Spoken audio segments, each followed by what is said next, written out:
So hi friends, ఒక interesting story చెప్పడానికైతే మేము ముందుకొచ్చేసాను. అదేంటంటే, నేను స్టార్మాలో ఒక ఈవెంట్‌లో పార్టిసిపేట్ చేశాను. ఆ ఎక్స్‌పీరియన్స్ ఏంటి, ఎలా ఉంది మీకు షేర్ చేయబోతున్నాను. అండ్ తనూజ ఫ్యాన్ మీట్‌కి కూడా వెళ్ళాను. సో అక్కడ ఏం జరిగింది ఏంటి అనేది నేను మీతో చెప్తాను. అండ్ ఇప్పుడైతే నాకు 2 డేస్ బ్యాక్ అయితే స్టార్మా నుంచి కాల్ వచ్చిండే. సో ఒక తనూజ గారి ఫ్యాన్‌గా తనూజ మా పరివారం షోలో వస్తున్నారు. సో మీరు రావాలి అని చెప్పేసి. సో నాకు చాలా అంటే చాలా హ్యాపీగా అనిపించింది. ఎందుకంటే మనం ఇంటి దగ్గరే కూర్చొని తనూజని మనం సపోర్ట్ చేశాం కదా. మనం కళ్ళ ముందు తనూజని చూస్తున్నాము, ఎలా ఉంటుంది ఏంటి అని ఫుల్ ఎక్సైట్మెంట్లో ఉన్నా అప్పుడు నేను. సో అప్పుడు నాకు ఇన్ని అదే కొత్త బట్టలు కూడా లేకుండే అనమాట.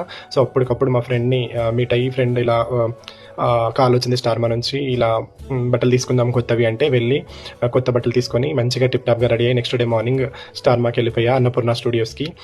సో అన్నపూర్ణ స్టూడియోస్ లోపల ఎంటర్ అయిన తర్వాత 1 ఏమో ఎంటర్ అయ్యాను. సో 8 మాకు లోపలికి పంపించారు. లోపలికి ఇన్ ద సెన్స్ షూట్లోనే ఒక దగ్గర కూర్చొని ఉన్నాము.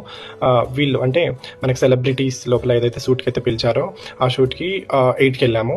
సో అది అక్కడ స్టార్మా పరివారం షో కాదది. అక్కడికి వెళ్ళిన తర్వాత తెలిసింది మా సంక్రాంతి వేడుక, అంటే అది సంక్రాంతి రోజు టెలికాస్ట్ అవుతుందన్నమాట. సో అందరూ డిఫరెంట్గా గిఫ్ట్లు తీసుకొచ్చారు. 50 మెంబర్స్ దాకా వచ్చారు తనుజ ఫ్యాన్స్.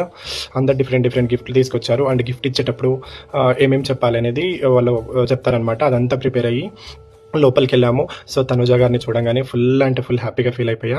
అండ్ ఇదే ఇప్పుడు వేసుకున్న టీషర్ట్తోనే నేను సంక్రాంతి రోజు వచ్చే ఈవెంట్లో మేబీ కనిపించవచ్చు. ఒక డైలాగ్ కూడా చెప్పాను, మేబీ రావచ్చు